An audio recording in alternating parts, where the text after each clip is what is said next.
Metal Jesus here, and I'm back again with another pickups video, but this one's going to be a little bit different. In addition to showing you the games I've added to my collection over the last couple months, I also had the opportunity to compare a couple game trading sites, specifically 99gamers.com and LeapTrade.com, and both of them allow you to buy or sell or trade your games.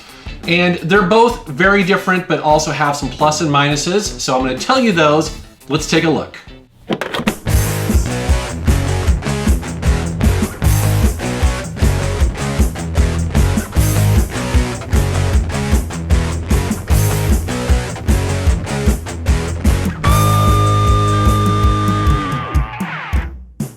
To start off with, I got a really cool donation from a fan of my channel. His name's Frank.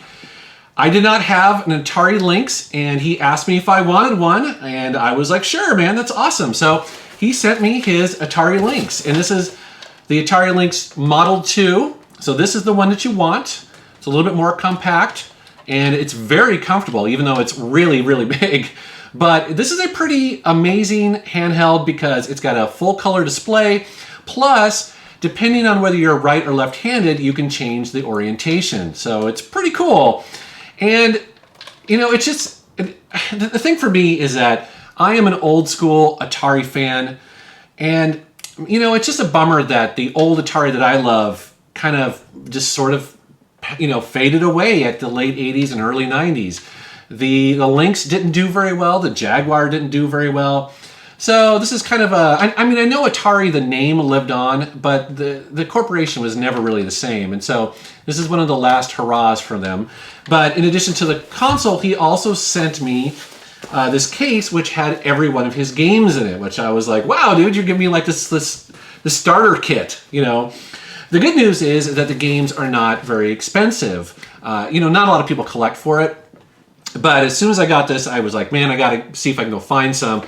It's pretty easy to find them still in the box. And so here we have Zybots, which I believe is an arcade game. This is a first-person dungeon crawl, but it's a sci-fi game. And these aren't very expensive either, which is, again, one of the things I love about collecting sometimes is that you don't have to pay a ton of money. Here is another one I found also, Hydra, for the Atari Lynx. So, again, thank you very much.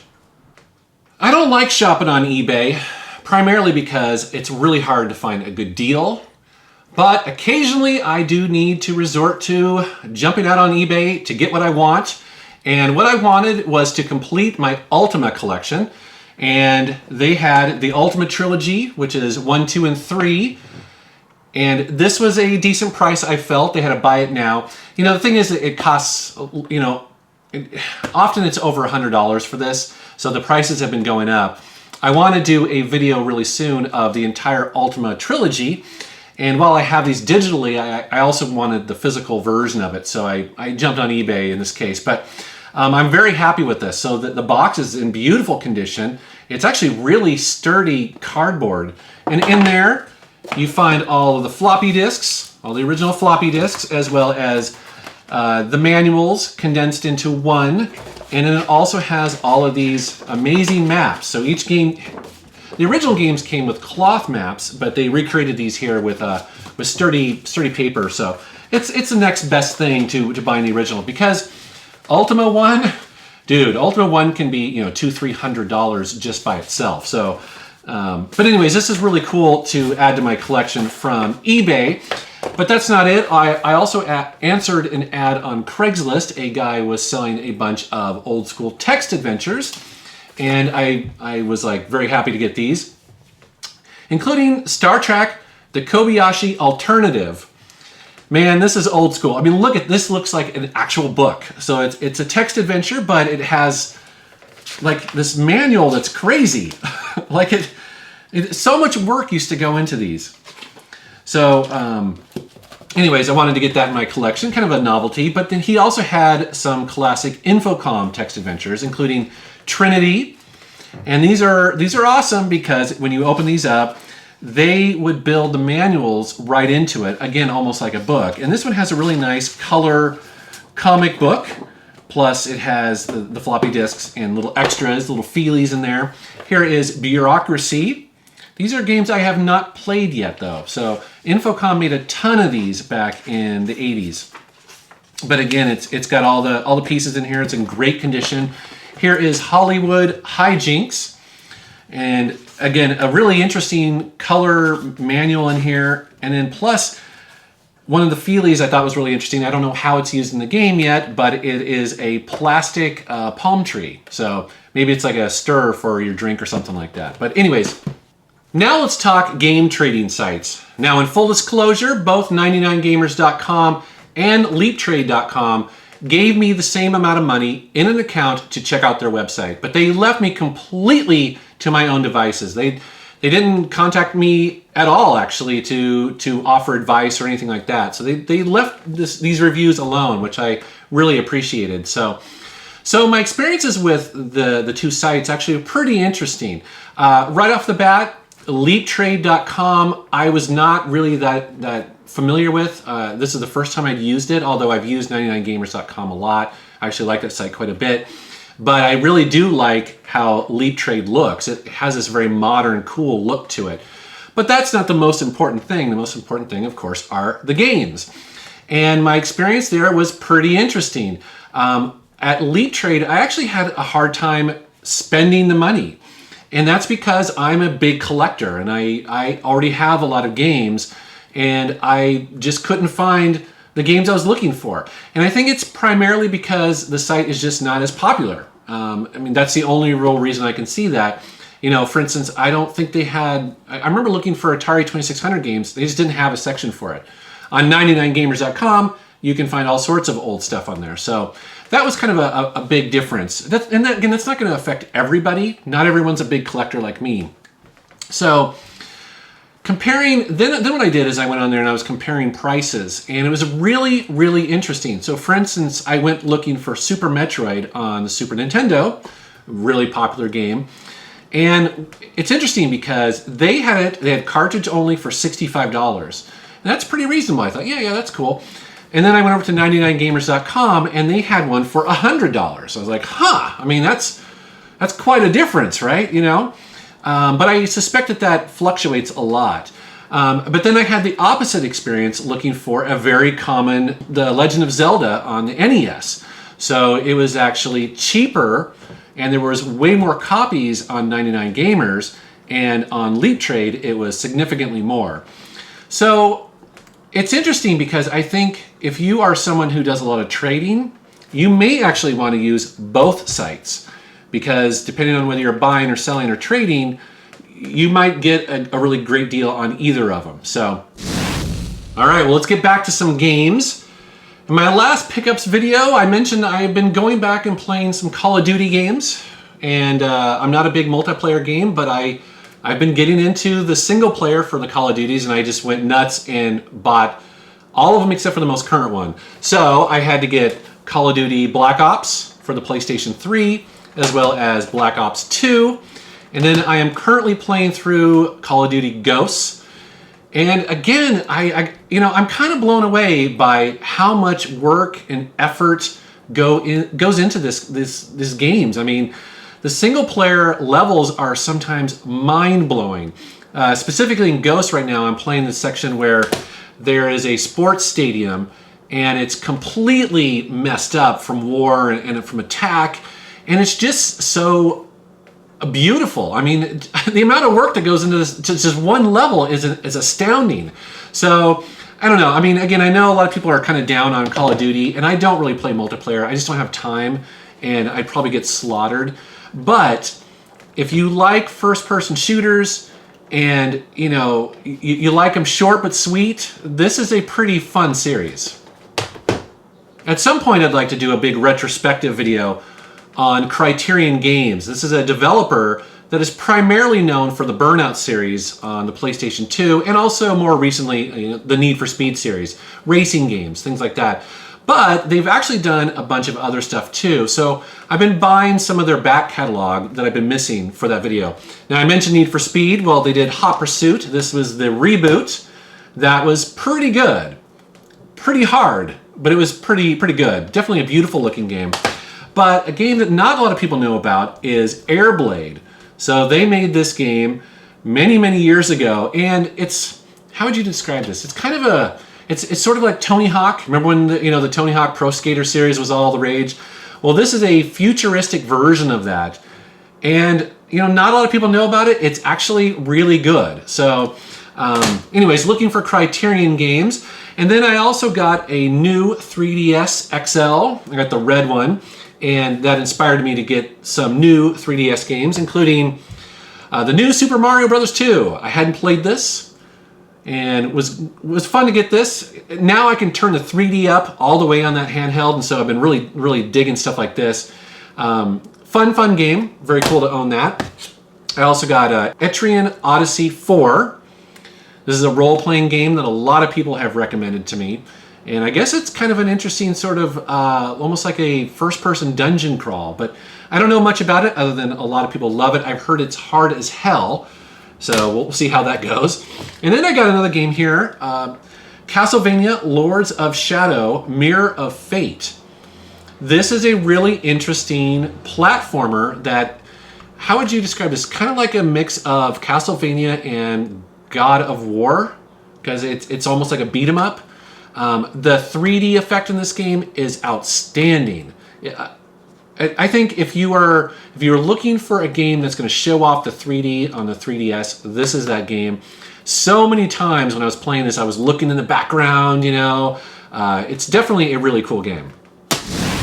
And then I went into a pawn shop and found something completely random. I never find CDI games in the wild, but I did this one particular day. So I don't even own a CDI, but I was like, man, this cover looks awesome. It's Escape from Cyber City. This looks like a full motion video game. I know nothing about it, but again, based on the cover and the back, it looks like something that's pretty cheesy, and I'll eventually get a CDI. So when I do, I'll have this game. And then, of course, every system back in the 90s needed a version of Tetris. So here is the Tetris version for the CDI. Again, I don't own one, but now I've got 2 games for it. Next up, I found something pretty cool at the Cowlitz Gamers for Kids Expo that John Hancock runs every year. Actually, a local shop owner, his name's Corey. He owns Classics and Oddities down in Kelso or Longview, Washington. He found this at an estate sale, set it aside for me, and gave me a really good deal on it. And so I want to thank Corey ahead of time for that. And that is the first 4 Wizardry games. So these are really, really old school RPGs that back in the day were hard as hell. Now what's interesting about this, now I don't claim to know everything about it, but it's the first 4 games, and I believe they were sold as a pack, basically like almost like a budget package here, because each one of them has a little note on the top of it. But what's really interesting about this is that on the third one, there's this big note here basically saying, hey, we ran out of boxes and we have to use another box, but it's actually this game. So I'd never seen anything like this before, and I posted it on Facebook and people were losing their minds. I think this is pretty unusual. So this was kind of cool to have in my collection. Speaking of which, the 4th game though is really interesting because in the first 3 games, it's my understanding that you can play through them sequentially and carry your character over. But the 4th game flips the coin and you play as the bad guy, and then you basically get to take on your previous characters as the bad guy. So that sounds pretty awesome. Now, a lot of people say these are some of the hardest role-playing games ever made, but I don't know. I got to give them a try because that's so cool. One day, a fan of my channel contacted me on Facebook to tell me about a local Craigslist ad where a game collector was selling his entire big box PC game collection for like $200. And he sent me the link and I checked it out. Now the thing is that I forget where it was, but it was definitely back east somewhere, and I'm in Seattle. So the distance was way too far for me to just drive to, obviously, or even shipping. Shipping was going to be like, $200 at the most, because big box PC games they're big, and they're also heavy. They usually have a lot of manuals, but this ad was incredible. I mean, it was one of those things where I'm like zooming in to try to read the spines of the games. It was a massive collection. such a great deal for 200 bucks. Anyways, I told my good buddy Matt, who lives in Tennessee, about it, and I was like, yeah, you know, even he lived away from it, and we were both like, wow, that'd be amazing. Sure enough, a couple weeks later, my buddy Matt goes, dude, I totally sniped that from you. I'm like, what? Oh, that's awesome, right? You know, I'm so glad I went to somebody who would appreciate it, because Matt and I are both really big PC game collectors, and so I was like, dude, I'm really glad that somebody was able to get that. And he's like, yeah. He's like, but since I found out about it through you, he was going to cut me a major deal on getting some of those games. And he did. So he let me pick out most of them that I wanted, and he sent them to me. So these right here are from that, and there's one that's really awesome. So to start off with, the classic.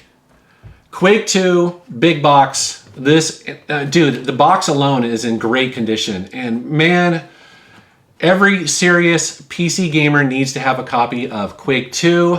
Dude, I used to love this game. So freaking awesome. And again, it's the big box version, so I was really stoked to get that. Also, one of my favorite adventure games of all time, that is The Longest Journey, the big box version. So again, you don't really see this out anymore.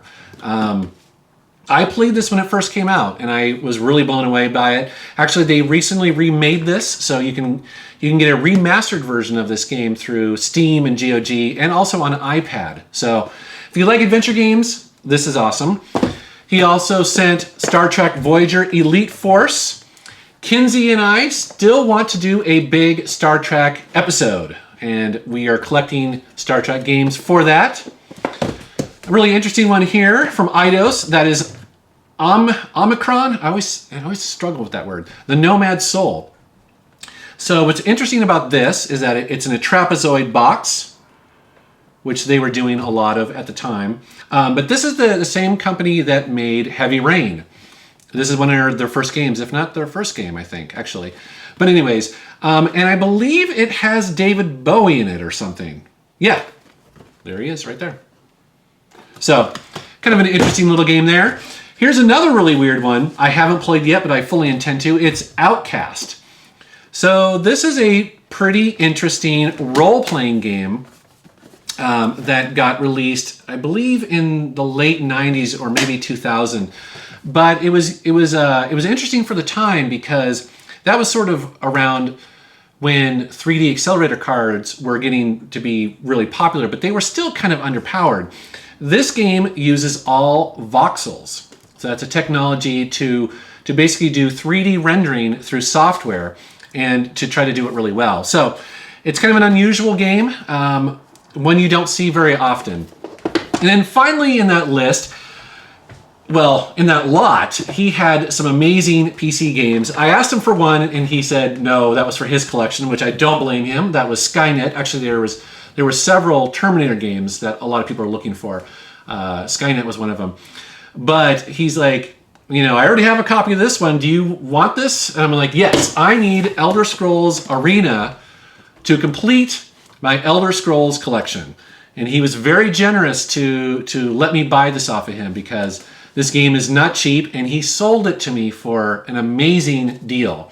This is one of those games that can easily go over $100, if not more, especially in this condition and this complete. So, Matt, you always treat me really well, man. I really appreciate it, and I need to send you some money, don't I? I should do that. All right, and then finally, you guys know that I love music, and I love collecting vinyl, and I made a trip over to my local record store. That's Easy Street over in Seattle here. Found some really cool stuff I want to share with you. The first one is Judas Priest, and this is 5 Souls. Now this is a record store day 5-song EP on red vinyl. Love me some Priest, and I saw this and I was like, damn, yeah, I gotta own that. So this is newer Judas Priest.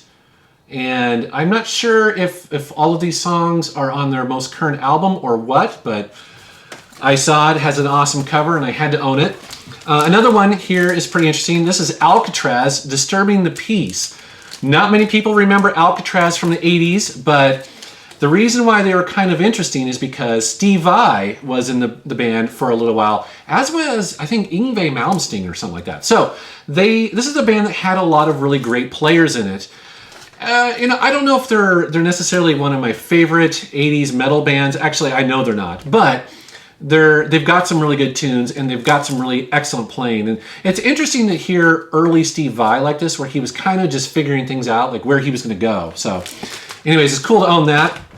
And then they also had a brand new copy of Iron Maiden Power Slave. This is one of the best Iron Maiden albums ever made. I love every song on it from beginning to end. And this is a really cool version of it because it has all the original album art. It's also a new master specifically for vinyl on 180 gram vinyl. So this is a very high quality record. And again, just a gem for my collection. So that is my recent pickups. And again, as always, I really appreciate the people who have sent me stuff. I can't show everything, otherwise these videos would be, 2 hours long, but I really do appreciate that, guys. Thank you very, very much. As always, I want to thank you for watching my channel, and thanks for subscribing. Take care.